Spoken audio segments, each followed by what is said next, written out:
الحمد لله رب العالمين والصلاة والسلام على أشرف المرسلين.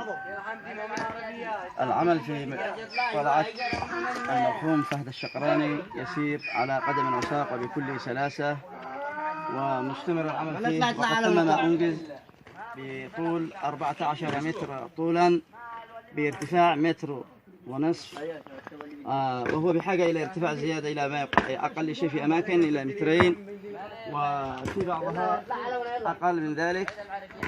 ونشكر لجنة مبادرة الأهالي، ونشكر كل من ساهم ودعم هذا المشروع، وأخص بالذكر مؤسسة القوة، وكذلك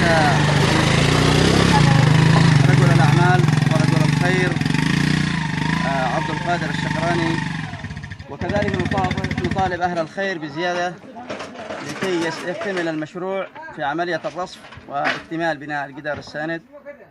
وجزا الله كل من ساهم ودعم هذا المشروع، وصلى الله على سيدنا محمد.